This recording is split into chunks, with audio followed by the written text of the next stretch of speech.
नमस्कार विद्यार्थी मित्रांनो, पोलीस पाटील मुलाखत तयारी या संदर्भाबद्दलचे एक महत्त्वाचे प्रश्न आणि सविस्तर उत्तर या संदर्भाबद्दलची चर्चा आपण या व्हिडिओच्या माध्यमातून करूया. याच्यामध्ये लक्षात ठेवा की वैयक्तिक माहिती आणि ओळख या संदर्भाबद्दल आपण स्वतःबद्दल कसं सांगितलं पाहिजे या संदर्भाबद्दल चर्चा करत असताना लक्षात ठेवा, थोडक्यात तुमची ओळख करून द्यायची आहे. म्हणजे तुमचं पूर्ण नाव नेमकेपणाने आणि स्पष्टपणाने सांगा. आपलं शिक्षण जे आहे त्याच्यातली सर्वोच्च पदवी, शाळा किंवा कॉलेजचं जे महाविद्यालयाचं नाव आहे तर ते तुम्ही सांगू शकता. आपल्या गावाची भौगोलिक ओळख, अनुभव, सध्या करत असलेल्या कामाबद्दलची माहिती आणि हे सर्व सांगत असताना, उत्तर देत असताना आत्मविश्वास ठेवा, अनावश्यक माहिती ही टाळा. म्हणजे साधारणतः तुम्हाला पद का स्वीकारायचे, म्हणजे गावाच्या विकासात शांतता राखण्यात योगदान देण्याची इच्छा आहे आणि समाजसेवेची मनापासून आवड आहे या संदर्भाबद्दलचं सांगायचे. तुमच्यातल्या गुणाच्या संदर्भाबद्दल ज्यावेळेस तुम्ही बोलताय तेव्हा संवाद कौशल्य, निपक्षपातीपणे निर्णय घेण्याची क्षमता आणि गावातील प्रश्नांची सखोल जाण आहे तो व्यक्त केला पाहिजे. कायदेशीर कलाबद्दल जर तुम्ही पाहिलं तर विशेषतः नियमांचं पालन करण्याची सवय आणि पोलीस प्रशासनाला सहकार्याची वृत्ती ही आहे. म्हणजे वैयक्तिक आणि सामान्य प्रश्नांबद्दल जर बघितले की पोलीस पाटील हे पद कोणत्या प्रकारचं आहे, लक्षात ठेवा हे पद हे मानद पद आहे. म्हणून पोलीस पाटील हे मानद पद आहे आणि गाव प्रशासनात पोलीस पाटील हा महत्वाचा दुवा आहे. आता सगळ्यात लक्षात ठेवा की महत्वाचे कायदे आणि कलमाबद्दल जर बघितले की महाराष्ट्र ग्राम पोलीस अधिनियम 1967 या अंतर्गत जर बघितलं गेलं तर तुम्हाला हा मुद्दा नीटपणे लक्षात ठेवा. कलम 5, पोलीस पाटलाची नेमणूक कोण करतं, तर राज्य शासन किंवा सक्षम अधिकारी म्हणून कोण करतात किंवा पोलीस पाटलाची कर्तव्य काय आहेत, अत्यंत महत्वाचे कर्तव्य कोणती आहेत तर ते तुम्ही व्यवस्थित तयारी केली पाहिजे. त्याच्या शिक्षा आणि दंड किंवा कर्तव्यास कसूर केल्यास होणाऱ्या कारवाईबद्दलची माहिती 9 मध्ये आहे. 13 मध्ये वरिष्ठ अधिकाऱ्याचं नियंत्रण आणि जिल्हा दंडाधिकाऱ्याचं नियंत्रण याबद्दलची चर्चा आहे. पोलीस पाटलाची नेमणूक कोण करतं तर या संदर्भामध्ये तुम्हाला लक्षात ठेवा की उपविभागीय दंडाधिकारी किंवा जिल्हाधिकारी हे पोलीस पाटलाची नेमणूक करतात. पण लक्षात ठेवा पोलीस पाटील हे गृह मंत्रालयाच्या अखत्यारीत येत असले तरी त्याची निवड ही केवळ कशामुळे होते तर महसूल प्रशासनाद्वारे होते. महसूल प्रशासनाद्वारे. पोलीस पाटील पदाचं स्वरूप नेमकं काय तर एक प्रकारचं मानद स्वरूप आहे. म्हणजे गावातली शांतता आणि सुव्यवस्था राखणं, पोलिसांना गुन्हेगारी रोखण्यात मदत करणं, महसूल प्रशासन आणि पोलीस यांच्यात समन्वय आणि ग्रामस्थांचे प्रश्न प्रशासनापर्यंत पोहोचवणं हा उद्देश आहे. आता या संदर्भाबद्दल एक साधा प्रश्न तुम्हाला विचारला की महाराष्ट्र ग्राम पोलीस अधिनियम कोणत्या वर्षी लागू झाला, जसं आपण याच्या अगोदर सविस्तर व्हिडिओ घेतला त्याच्याबद्दल सांगितलंय की 1967 ला महाराष्ट्र ग्राम पोलीस अधिनियम 1967 पोलीस पाटलांच्या कार्यपद्धतीसाठीचा एक मुख्य आधार म्हणून आपण याच्याकडे बघतोय. कलम 6 मध्ये असणारे पोलीस पाटलांचे अधिकार आणि कर्तव्याच्या संदर्भाबद्दल जर आपण पाहिलं तर मुख्य कर्तव्य कोणती आहेत तर गावात घडलेल्या गुन्ह्याची माहिती तात्काळ पोलीस स्टेशनला देणं, दुसरं शांतता आणि सुव्यवस्था राखणं, गावामध्ये भंग होऊ नये म्हणून प्रतिबंधात्मक उपाय करणं, पुरावा जतन करणं म्हणजे गुन्हा जर घडला घटनास्थळाचे पुरावे नष्ट होणार नाहीत याची काळजी घेणं, तपासणी गावात येणाऱ्या संशयास्पद व्यक्तीवर लक्ष ठेवणं. समजा फौजदारी गुन्हा घडला गावामध्ये तर मग तात्काळ जवळच्या पोलीस स्टेशनला कळवणं, पोलीस येईपर्यंत घटनास्थळ सुरक्षित ठेवणं, प्रत्यक्षदर्शी साक्षीदारांची नावं नोंदवून ठेवणं, मृतदेह असल्यास पोलिसांच्या परवानगीशिवाय हलवू नये. म्हणजे पोलीस पाटील हा एक प्रकारचा घटनास्थळावरचा पहिला साक्षीदार म्हणून पोलीस पाटलांकडे पाहिलं जातं. गावातली जी शांतता समिती याच्यामध्ये गावातले सर्व जाती धर्माच्या लोकांनी समिती स्थापन करून एक प्रकारे काय करायचंय सलोखा निर्माण करायचा. दुसरं लक्षात ठेवा की सण उत्सव जे आहेत यामध्ये यात्रा, मिरवणूक, उत्सवाच्या काळामध्ये पोलीस बंदोबस्त साठी मदत करणं हे पोलिसांचं म्हणजे पोलीस पाटलांचं काम आहे. तंटामुक्तीसाठी म्हणजे छोट्या मोठ्या वादात गावात मध्यस्थता करून गाव तंटामुक्त ठेवण्याचा प्रयत्न हा पोलीस पाटलांनी करायचा. आता नोंदवहीच्या संदर्भाबद्दल जर बघितलं, जन्म मृत्यूची नोंद, गावातल्या जन्म आणि मृत्यूच्या नोंदी ठेवणं हे पूर्वी पोलीस पाटलाचं कर्तव्य होतं. आता ते कुणाकडे आहे, ग्रामपंचायतीकडे आहे. पण पोलीस पाटील माहिती देऊ शकतात. अहवाल सादर करणं असेल, पाक्षिक अहवाल असेल, 15 दिवसाचा रिपोर्ट असेल हा तहसील कार्यालयात किंवा पोलीस स्टेशनला सादर करणं आवश्यक आहे. म्हणजे आता समजा या कर्तव्यासंदर्भात विचारलं जाईल तुम्हाला की पोलीस पाटलांची कर्तव्य कोणत्या अधिनियमाच्या कलमात येतात. एक ग्रामपंचायत म्हणजे जसं की ग्रामपंचायत अधिनियम 1967 जो आहे तर त्याच्यामधल्या कलम 6 मध्ये पोलीस पाटलांच्या अधिकार आणि कर्तव्यामध्ये माहिती दिलेली आहे. नियंत्रण आणि शिस्तमध्ये कलम 6 आणि त्यानुसार दंडात्मक कारवाईबद्दल जर बघितलं गेलं पोलीस पाटील आणि कोतवालांच्या संबंधाबद्दल नियंत्रण कोणाचं कोणावर आहे. यामध्ये लक्षात ठेवा की गावातील कोतवाल हे पोलीस पाटलांच्या प्रत्यक्ष नियंत्रणाखाली काम करतात. सरकारी कामात शांतता आणि राखण्यात पोलीस पाटील हे कोतवालाची मदत घेऊ शकतात. म्हणून लक्षात ठेवा कोतवाल हा महसूल विभागाचा सर्वात खालचा स्तर आहे. कलम 9 मध्ये लक्षात ठेवा की कर्तव्यास कसूर जर केली शिक्षा किंवा दंड तर जबाबदारी न पाळल्यास ठपका ठेवला जाऊ शकतो. मानधनात कपात करून शिस्तभंग केल्यास मानधनातून कपात केली जाऊ शकते. निलंबनाच्या संदर्भात गंभीर चुकांसाठी पदावरून तात्पुरतं निलंबन केलं जाऊ शकतं. बडतर्फी गैरवर्तणुकीमुळे कायमस्वरूपी पदावरून काढलं देखील जाऊ शकतं. याच्यामध्ये कोतवाल कोणाच्या नियंत्रणाखाली असतो तर लक्षात ठेवा तो पोलीस पाटलांच्या नियंत्रणाखाली असतो. म्हणून महाराष्ट्र ग्राम पोलीस अधिनियम यानुसार कोतवाल पोलीस पाटलांचे नियंत्रण त्यांच्यावर असतं. आता लक्षात ठेवा मानधन आणि सेवा शर्तीच्या संदर्भाबद्दल निवड पद्धत लेखी परीक्षा आणि मुलाखत आहे. पोलीस पाटलाचा कार्यकाल जो आहे तो वयाच्या 60व्या वर्षापर्यंत आहे. त्याला दर 5 वर्षांनी नूतनीकरण करणं आवश्यक आहे. मानधन जर बघितलं तर शासन निर्णयानुसार सध्या वाढीव मानधन हे प्रस्तावित आहे. रजा जी आहे तर जिल्हाधिकारी यांच्या परवानगीनं ही रजा घेता येते. म्हणजे लक्षात ठेवा की जसं आपण याच्या अगोदरच्या व्हिडिओमध्ये बघितलं की मुलाखतीला जाताना तुमचा पोशाख कसा असला पाहिजे. साधा फॉर्मल पोशाख असावा. पेहराव नीटनेटका ठेवा. बॉडी लँग्वेज जे मुलाखतकार जे आहेत त्यांच्याशी आय कॉन्टॅक्ट ठेवा. नम्रपणाने आणि स्पष्ट बोला. अभ्यास करत असताना गावाबद्दलची माहिती 1967च्या कायद्याच्या कलम जी आहे तर ती तोंडपाठ असली पाहिजे. म्हणजे थोडक्यात काय तर पोलीस पाटील होणं एक जबाबदारी आहे आणि मुलाखतीत तुमच्या ज्ञानापेक्षा तुमच्या वृत्तीचा अर्थात ॲटिट्यूडची जी परीक्षा घेतली जाते. म्हणून नम्रता, स्पष्ट वक्तेपणा आणि कायद्याची जाण असणारा पोलीस पाटील हा सरकारला पाहिजे आहे. आता शेवटची जी क्षण आहे ते म्हणजे निवड कोणाकडून होते बुवा तर उपदंडाधिकाऱ्यांकडून पोलीस पाटलाची नेमणूक होते. ते कोणत्या कायद्यानुसार होते तर महाराष्ट्र ग्राम पोलीस अधिनियम 1967. कर्तव्य कोणती आहेत कलम 6 मध्ये आहेत. शिक्षा कशामध्ये आहे कलम 9 मध्ये आहे. नियंत्रण कोणाकडे आहे तर जिल्हा दंडाधिकाऱ्यांकडे.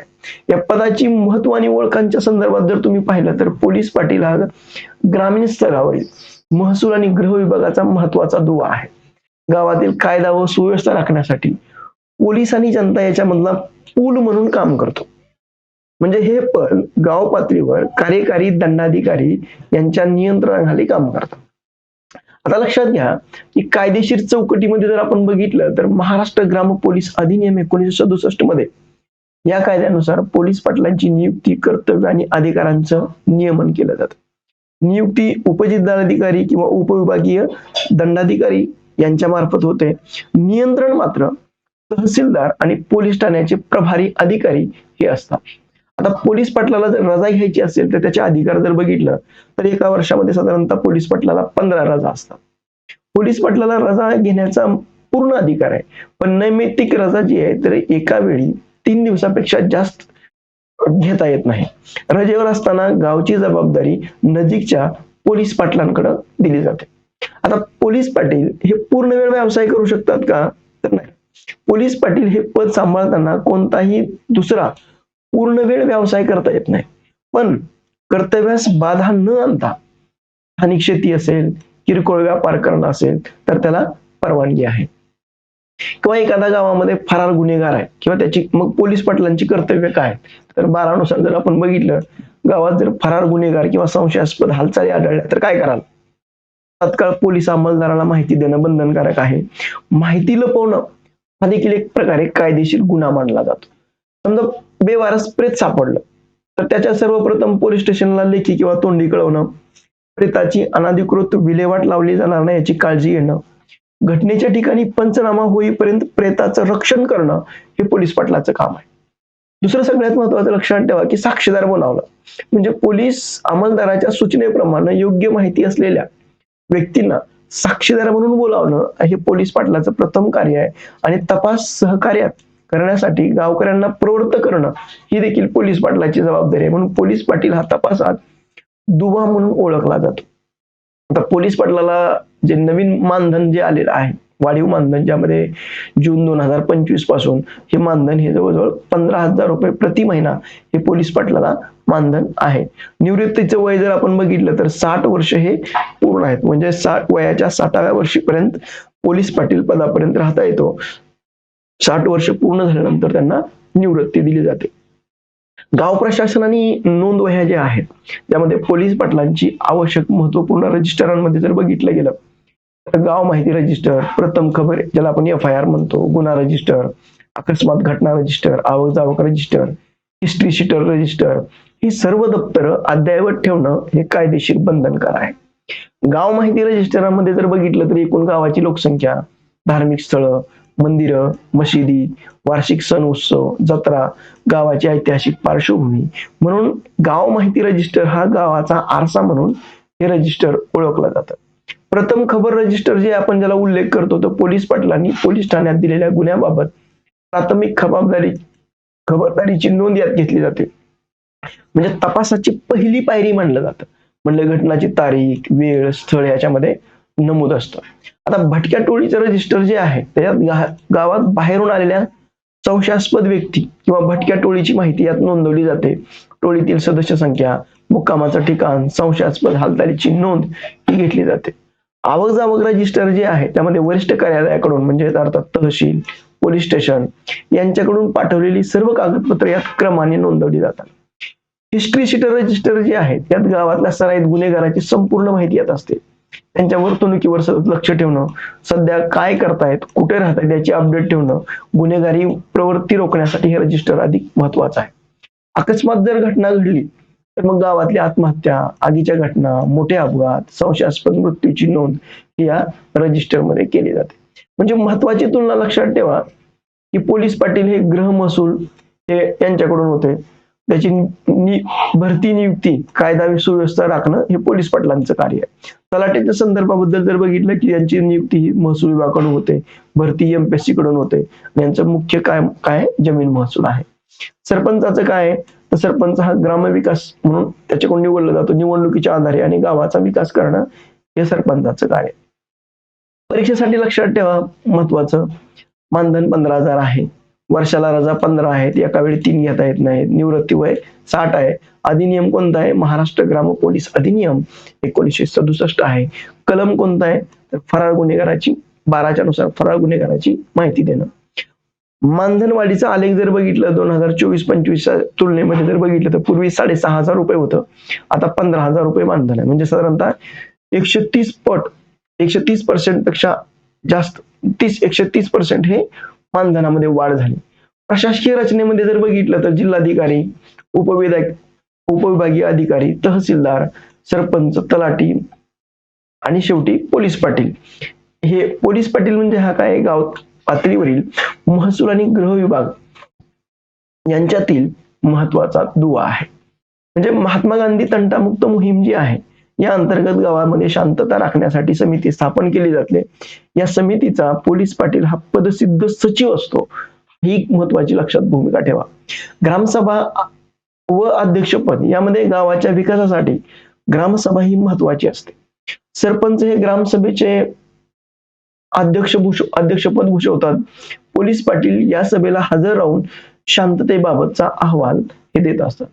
प्रशासकीय समन्वयाबाबतीत जर बघितलं गेलं तर तलाठी हे काय करतात, माहितीचे विविध नमुने तयार करण्यासाठी तलाठी पोलीस पाटीलांना मदत करतात. महसूल आणि पोलीस पाटलांमध्ये जर बघितलं की महसूल गोळा करणं, गुन्हेगारावर नियंत्रण ठेवणं यात समन्वय साधण्याची भूमिका आहे. नोंदी ठेवणं, गावातले जन्म मृत्यू असेल, इतर महत्वाच्या घटनांची नोंदी असेल, ह्या अद्ययावत ठेवणं ह्या प्रशासकीय समन्वयाचा भाग आहे. अवैध दारू विक्री, सुरुवातीला संबंधित व्यक्तीला समज द्या, तरीही तो विक्री करत असल्यास पोलीस स्टेशनला कळवाल, कायदेशीर कारवाईसाठी पोलिसांना सहकार्य कराल आणि गाव व्यसनमुक्त ठेवणं ही एक सामाजिक जबाबदारी ही पोलीस पाटलांची आहे. जातीय सलोख्यांमध्ये जर बघितलं तर सर्वधर्मीय लोकांच्या एकत्रित बैठका आयोजित करणं, गावात शांतता समिती स्थापन करणं, कोणत्याही अफवांवर विश्वास न ठेवण्याचं आवाहन करणं आणि सण उत्सवाच्या काळात विशेष लक्ष देणं. आपत्ती व्यवस्थापनाच्या काळात पोलीस पाटलाची नेमकी भूमिका काय आहे? तर लोकांना तात्काळ सुरक्षित स्थळी हलवण्यास मदत करणं, तहसीलदारांना घटनेची माहिती त्वरित कळवणं, बचाव पथकांसोबत समन्वय साधणं, गावातील वाद सोडवण्यामध्ये जर बघितलं तर दोन्ही बाजूचं म्हणणं शांतपणे आणि सविस्तर ऐकून घेणं, निपक्षपातीपणे म्हणजे कोणताही भेदभाव न करता निपक्षपातीपणे न्याय देण्याचा प्रयत्न करणं, सामोपचारानं वाद मिटवून गावात ऐक्य निर्माण करणं हे पोलीस पाटलांचं कार्य आहे. मग महिला सुरक्षा संदर्भात जर बघितलं तर महिलांशी संवाद साधून त्यांच्या हक्क आणि कायद्याची माहिती देणं, तक्रारी असल्यास तात्काळ पोलिसांना कळवणं, गावात सुरक्षा वातावरण निर्माण करणं आहे. शासकीय योजनांची माहिती देणं, ज्यामध्ये जनजागृतीच्या माध्यमामध्ये जर बघितलं तर ग्रामसभेमध्ये योजनांची सविस्तर चर्चा करणं, महत्वाच्या सूचना दौंडीच्या माध्यमातून संपूर्ण गावाला देणं, सूचना फलक जे आहेत ज्यामध्ये चावडी किंवा ग्रामपंचायत कार्यालयावर माहिती प्रसिद्ध करणं, वरिष्ठ अधिकाऱ्यांशी संदर्भात समजा मतभेद झाल्यास काय कराल, तर नियमानुसार नम्रपणे आपलं म्हणणं मांडणं, वाद घालणं किंवा उद्धटपणे वागणं टाळलं पाहिजे. अधिकृत पत्रव्यवहाराचा वापर करून आपली बाजू मांडाल आणि प्रशासकीय शिस्त पाळणं हे पोलीस पाटलांचं कर्तव्य आहे. राष्ट्रीय मालमत्तेचं रक्षण करणं म्हणजे गावातलं रेल्वे असतील, मार्ग असतील, पुलाचं संरक्षण असेल, या काळात करणं महत्वाचं आहे. युद्धाच्या वेळी असेल, विघातक कृतींची शक्यता असतानाच्या काळामध्ये राष्ट्रीय मालमत्तेचं संरक्षण करणं ही महत्वाची जबाबदारी आहे. निवडणूक काळ आणि जबाबदारीमध्ये जर बघितलं तर निवडणुकीच्या काळामध्ये गावात शांतता राखणं, आचारसंहितेचं पालन होतं की नाही यावर लक्ष ठेवणं, निवडणूक आयोगाच्या कर्मचाऱ्यांना सहकार्य करणं, राजकीय तटस्थता. पोलीस पाटील हा राजकारणात किंवा निवडणुकीमध्ये सक्रिय सहभाग घेऊ शकत नाही. तो शासकीय सेवेत असल्यानं त्यानं तटस्थ राहणं हे एक प्रकारे अनिवार्य आहे. आता पोलीस पाटलांची कर्तव्याच्या संदर्भाबद्दल जर तुम्ही पाहिलं तर विशेषतः कायदा सुव्यवस्था बाबतीत जर बघितलं तर गावातले गुन्हेगारीवर नियंत्रण आणि पोलिसांना माहिती देणं, गावात सामाजिक बाबतीमध्ये तंटामुक्त गाव मोहिमेचं सचिव म्हणून काम करणं, शासकीय बाबतीमध्ये विविध शासकीय योजना लोकांपर्यंत पोहोचवणं, नैसर्गिक आपत्ती, दुष्काळ, पूर अशा वेळी मदत कार्य करणं आणि तहसीलशी संपर्क ठेवणं.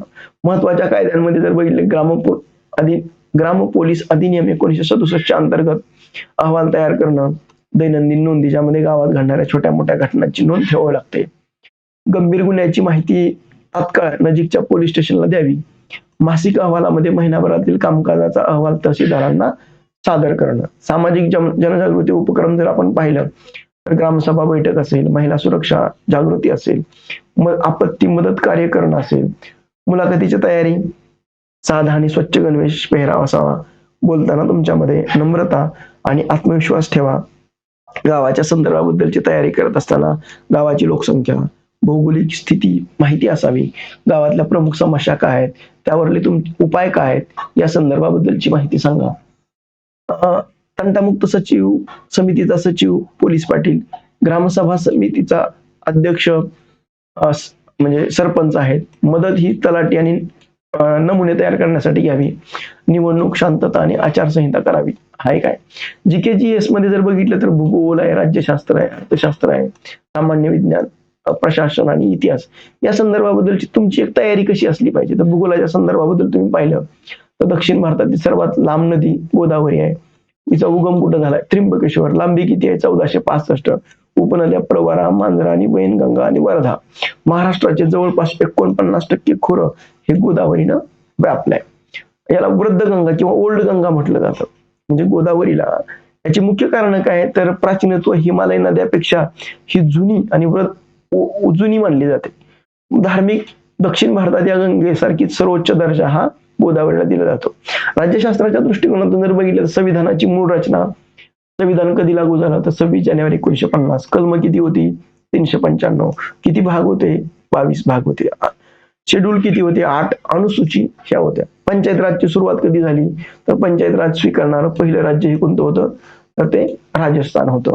कधी सुरू झाली तर 2 ऑक्टोबर 1949 ला नागोर या ठिकाणी पंडित जवाहरलाल नेहरूंनी उद्घाटन केलं. महाराष्ट्र पंचायत राज स्वीकारणारं 9वं राज्य हे आहे ते 1 मे 1962 ला अंमलात आलं. पंचायत राज त्रिस्तरीय योजनामध्ये जिल्हा परिषद आहे, पंचायत समिती तालुका स्तर आणि ग्रामपंचायत स्तर आहे. ही बलवंतराय मेहता समितीच्या शिफारशीनुसार ही झाल्याचा उल्लेख आहे. अर्थशास्त्राच्या दृष्टिकोनातून जर बघितलं तर नीती आयोग त्याचे अध्यक्ष पंतप्रधान आहेत. स्थापना 1 जानेवारी 2015 ला आहे. National institution for transform India म्हणजे हा भारताचा थिंक टँक म्हणून हा नीती आयोगाकडे पाहिलं जातं. जीएसटीच्या संदर्भाबद्दल जर आपण गुड अँड सर्व्हिस टॅक्स ज्याला आपण म्हणतो अप्रत्यक्ष कर ही 1 जुलै 2017 पासून लागू केली. ही केंद्र सरकारचा हिस्सा आहे, राज्य सरकारचा हिस्सा आणि आंतरराज्य व्यवहारासाठी म्हणून आहे. मग याच्यामध्ये अत्यावश्यक सेवा 0 टॅक्स आहे, सामान्य वस्तूवर 5% आहे, मानक दर 1 आहे त्याला 12% आहे, मानक दर 2 त्याला 18% आहे आणि लक्झरी वस्तू आहे त्यांना 28% आहे. प्रशासनाच्या दृष्टिकोनातून जर आपण बघितलं तर ग्राम पोलीस प्रशासनामध्ये जर आपण बघितलं तर यावर कोणाचं नियंत्रण तर जिल्हाधिकाऱ्यांचं आहे. पोलीस पाटील ग्राम स्तरावर कायदा सुव्यवस्था राखण्यासाठी जिल्हाधिकाऱ्याकडून नियुक्ती ही केली जाते. आता सध्याचे गृहमंत्री कोण आहेत तर सध्याचे गृहमंत्री हे देवेंद्र फडणवीस आहेत. मंत्रिमंडळातल्या बदलानुसार परीक्षेच्या वेळी खात्री करून मग आपण गृहमंत्र्याबद्दल माहिती आपण ठेवावी. सामान्य विज्ञानाच्या संदर्भाबद्दल जर बघितलं तर पाण्याची घनता ही कोणत्या तापमानाला सर्वात जास्त असते 4 अंश. यालाच पाण्याचं असंगत आचरण असं म्हटलं जातं. इतिहास आणि साहित्याच्या संदर्भाबद्दल डिस्कवरी ऑफ इंडिया हे पंडित जवाहरलाल नेहरूंनी लिहिलेलं पुस्तक आहे. हे 1944 ला अहमदनगर येथील किल्ल्यात तुरुंगात असताना लिहिले. कागदपत्र पडताळणीसाठी तुम्ही लक्षात ठेवा की 10वी 12वीचं सर्टिफिकेट असेल, पदवी प्रमाणपत्र असेल, जातीचा दाखला असेल, नॉन क्रिमिनल असेल, खेळाडूचं प्रमाणपत्र असेल, ह्या सर्व कागदपत्राची 10वी पासून पदवीपर्यंत एक व्यवस्थित सिरीज लावा. 2 अटेस्टेड बंच ठेवा. ही महत्वाची भाग लक्षात ठेवा. तुम्हाला जर हा व्हिडिओ आवडला तर तुम्ही लाईक करा, शेअर करा आणि सबस्क्राईब करायला विसरू नका. थँक्यू.